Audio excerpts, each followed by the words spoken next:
به أجمعين أما بعد فأعوذ بالله من الشيطان الرجيم بسم الله الرحمن الرحيم قال النبي صلى الله تعالى عليه وسلم تنكح النساء لأربع لمالها ولجمالها ولحسبها ولدينها فاظفر بذات الدين تربت يداك صدق رسول اللہ صلی اللہ علیہ وسلم۔ بآواز بلند پڑھے الصلاۃ والسلام علیک یا رسول اللہ، الصلاۃ والسلام علیک یا حبیب اللہ، الصلاۃ والسلام علیک یا نبی اللہ وعلی آلک واصحابک یا نور اللہ صلی اللہ تعالی علیہ وسلم۔ کثیر تعداد میں علماء کرام، حفاظ اعظام، سادات کرام اسٹیج پر تشریف فرما ہیں، اور آج کا یہ سنی اجتماع بالخصوص برادر گرامی قدر حضرت مولانا حافظ محمد رفیق صاحب قبلہ مصباحی ان کی شادی کے خوشی کے موقع پر منعقد ہے۔ یہ ایک حسین اتفاق اس کو سمجھ لیجیے آپ کہ مولانا رفیق صاحب کو پڑھنے کے لیے ہمارے بڑے بھائی مولانا رفیق صاحب نے رکھا، اور ان کی ہونے والی دلہن کو پڑھنے کے لیے میں نے رکھا، اور الحمدللہ ہم دونوں بھائیوں کو بھی آج اس پروگرام میں شرکت کی سعادت مل رہی ہے۔ دونوں طرف دینداری ہے، پرہیزگاری ہے، اور یہ ہمارے لیے نیک شگونی ہے۔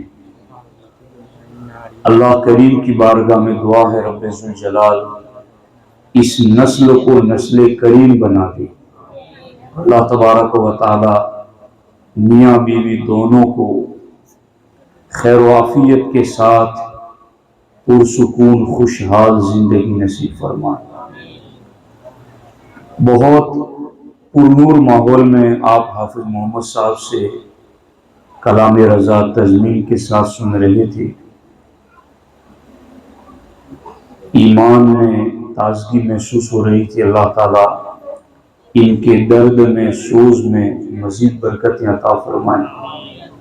تھوڑی دیر کے لیے کچھ باتیں کر لیتے ہیں ہم لوگ، چونکہ میں 2 دن سے سوچ رہا تھا کہ میں کس ٹاپک پر گفتگو کروں اور بات کیسے سمجھاؤں، چونکہ اب یہاں ایسے لوگ نہیں ہیں کہ جن کا علم سے روز کا واسطہ رہتا ہو، تو میں نے کئی باتیں تو یوں جمع کی تھی کہ جو عربی عبارات تھی کہ انہیں پڑھ کر سناؤں گا، پھر جا کے کہیں اس پر واقعات دلیل کے طور پر دے کر سمجھاؤں گا، لیکن وہ واقعات آتے آتے ہی آپ لوگ بور ہو جائیں گے۔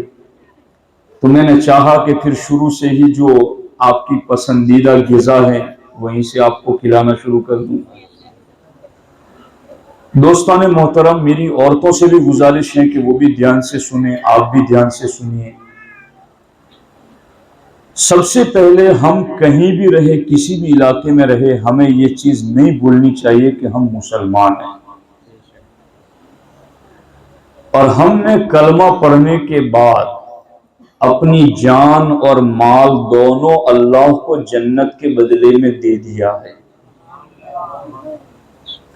ان اللہ اشتری من المؤمنین انفسهم واموالهم بان لهم الجنہ۔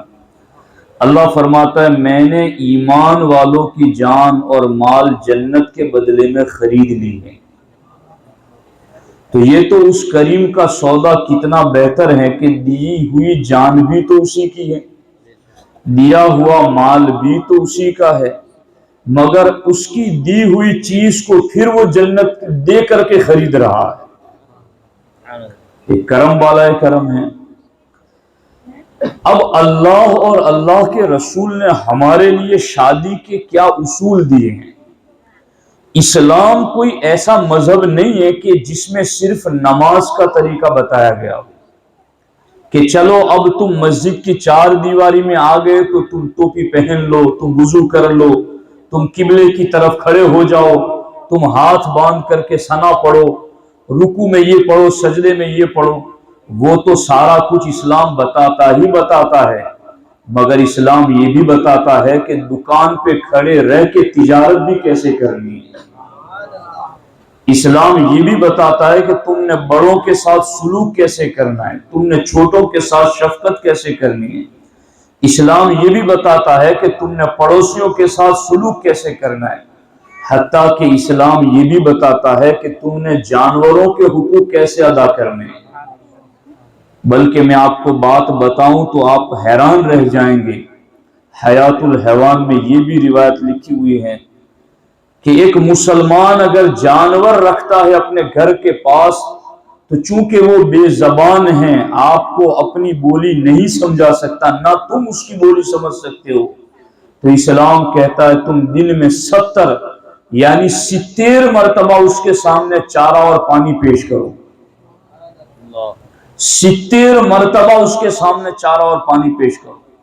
کہیں ایسا نہ ہو کہ اس کو پیاس لگی ہو اور تم بے خبر سوئے ہوئے ہو. جس اسلام نے ہماری زندگی کو منور کرنا ہے، کامیاب لائف کو بنانا ہے، اس اسلام نے پیدائش سے لے کر موت تک ہماری زندگی کے ہر موڑ پر ہماری رہنمائی کی ہے. کیا اس اسلام نے شادی کے بارے میں اصول نہیں دیے کہ شادی کیسے کرنی ہے، شادی کہاں کرنی ہے، شادی کیا دیکھ کے کرنی ہے، شادی میں کیا رسمیں ہونی چاہیے، کیا نہیں ہونی چاہیے؟ بلا شبہ اس اسلام نے شادی کے حوالے سے بھی ایسی کامل رہنمائی دی ہے کہ اگر ٹھنڈے دل سے جس نے دین نہیں بھی پڑھا، اگر ٹھنڈے دل سے آج کی گفتگو وہ دھیان سے سن لے گا تو شادی شدہ ہوگا تو وہ یہ احساس کرے گا کہ میری زندگی میں جو بھی خرابیاں ہیں اسلام کی ان تعلیمات کو چھوڑنے کی وجہ سے، آج اس کو میں یہ یقین کرا کے چھوڑوں گا. اور جن کی شادیاں ہونے والی ہیں وہ بھی یہ سمجھ لیں، اور جن کی ہو رہی ہے وہ بھی تو الحمدللہ جانکاری ہے کہ ہمیں اصول کیا ہیں اور ہمیں چلنا کیسے ہیں. دیکھو ہمارے نبی نے ارشاد فرمایا کہ تم نکاح کرتے ہو تو 4 باتوں میں سے کوئی ایک بات دیکھ کر نکاح کرتے ہو. اب یہ اس چائے کو لے جاؤ واپس، دھیان سے سن لو. ہمارے نبی علیہ السلام کیا فرماتے ہیں کہ تم نکاح کرتے ہو تو 4 باتوں میں سے کوئی ایک بات دیکھ کر نکاح کرتے ہو. لمالہا، یا تو تم مال دیکھ کر نکاح کرتے ہو. ولجمالہا، یا تم خوبصورتی دیکھ کے نکاح کرتے ہو. ولحسبہا، یا تم خاندان دیکھ کر کے نکاح کرتے ہو. ولدینہا، یا تم دین اور دینداری دیکھ کے نکاح کرتے ہو. اب آپ خود مجھے بتائیں کہ کیا ان 4 باتوں میں سے کوئی ایک بات دیکھ کر ہی تو نکاح کے لیے بندہ لڑکی یا لڑکے کو پسند کرتا ہے؟ لڑکے والے جب لڑکی دیکھنے جاتے ہیں تو مال دیکھیں، حسن دیکھیں، خاندان دیکھیں یا دینداری دیکھیں. لڑکے والے لڑکی یا لڑکی والے لڑکا دیکھیں تو مال دیکھتے ہیں، حسن دیکھتے ہیں، خاندان دیکھتے ہیں اور دینداری دیکھتے ہیں. اور یہ 4 چیزیں دیکھنی چاہیے. دینداری بھی دیکھنی چاہیے، مال بھی دیکھنا چاہیے، خوبصورتی بھی دیکھنی چاہیے اور خاندان بھی دیکھنا چاہیے. چونکہ ان 4 چیزوں کے اثرات ہوتے ہیں فیملی لائف پر.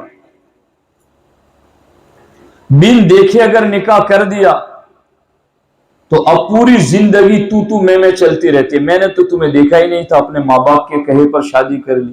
میں تمہیں دیکھ لیتا تو کبھی تمہیں پسند نہ کرتا. تو ہمارے نبی کا دین کہتا ہے کہ تم ایک مرتبہ دیکھ لو۔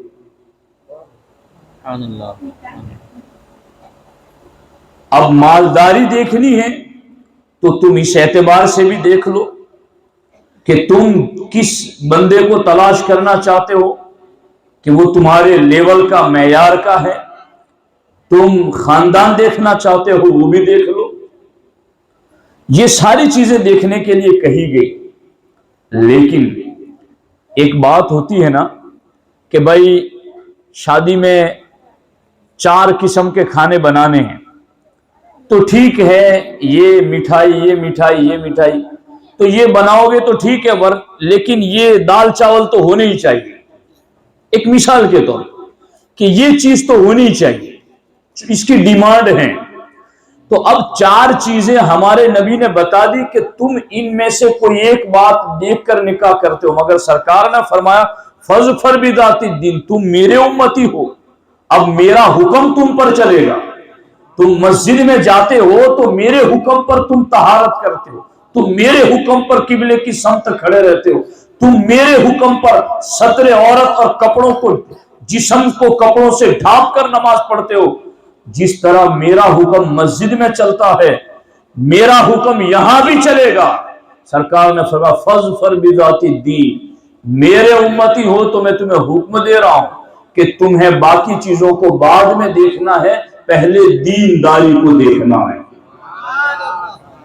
تم نے پرہیزگاری کو دیکھنا ہے، تم نے تقوی شیاری کو دیکھنا ہے، تم نے یہ دیکھنا ہے کہ اس میں دینداری کتنی زیادہ ہے۔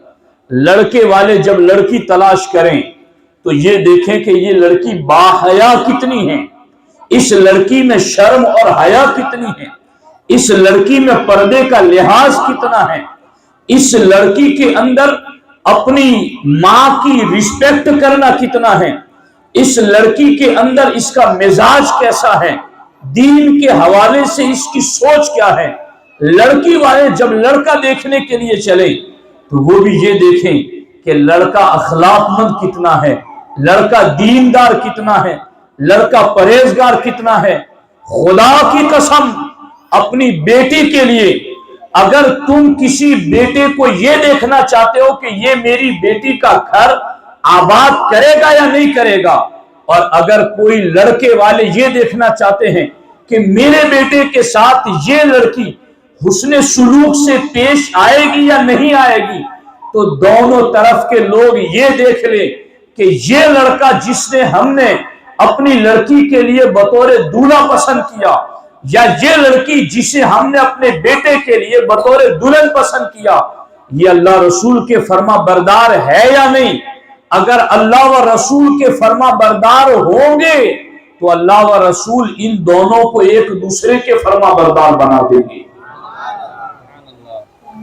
جب لڑکی فرما بردار ہوگی تو پھر نبی اس لڑکی کو کہیں گے کہ تیری شادی سے پہلے تیری جنت تیری ماں کے قدموں میں تھی، لیکن اب شادی ہونے کے بعد تیری جنت تیرے شوہر کے قدموں میں ہے۔ اب وہ اگر دین ہوگا تو جانے گی کہ میری ماں کا میں نے اتنا احترام اور رسپیکٹ کی کہ وہ میری ماں ہے، کیونکہ میری ماں کے قدموں تلے میری جنت ہے۔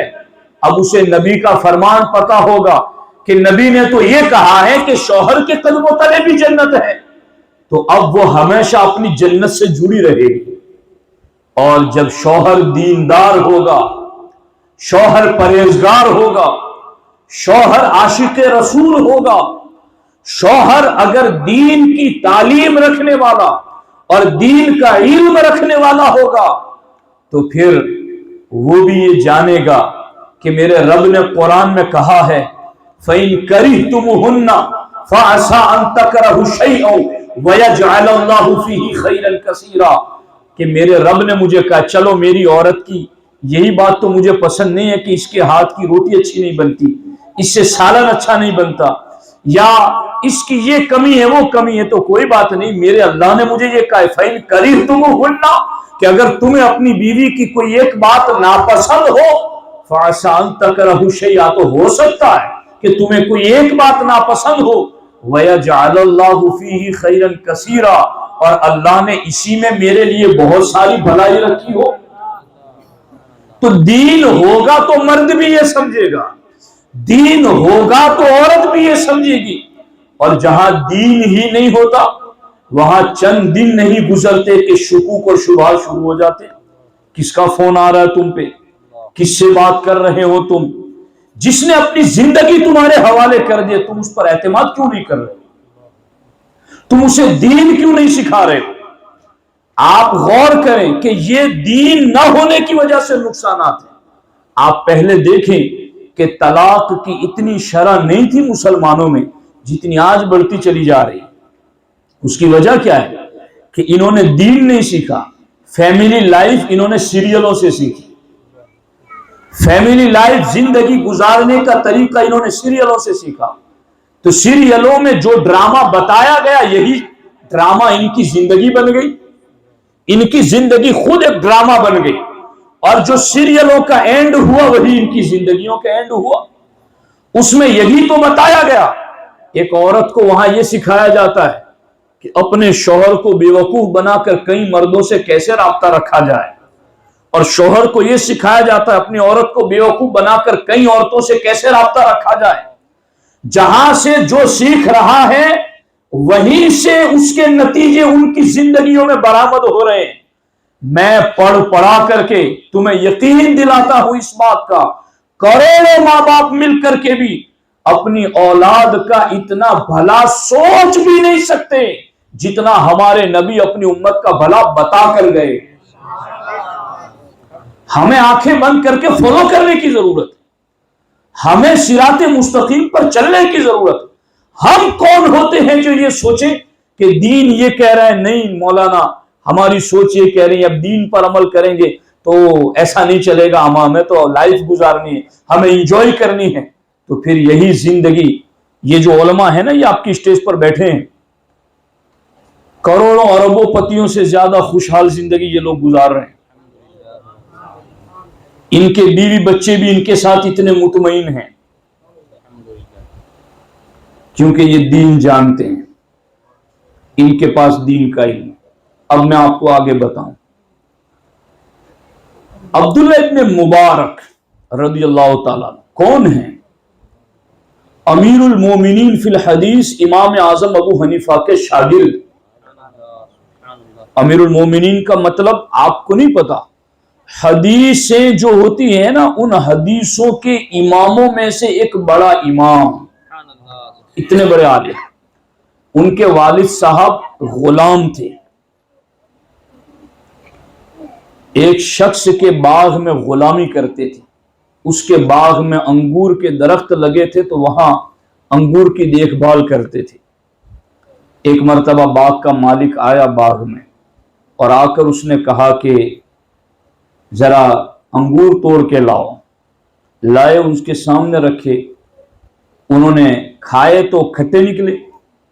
کہا تمہیں پتا نہیں کہ کون سے پھل میٹھے ہوتے ہیں، کس وقت میٹھے ہوتے ہیں اور کس درخت کے میٹھے ہوتے ہیں، جاؤ پھر جا کے توڑ کے لاؤ.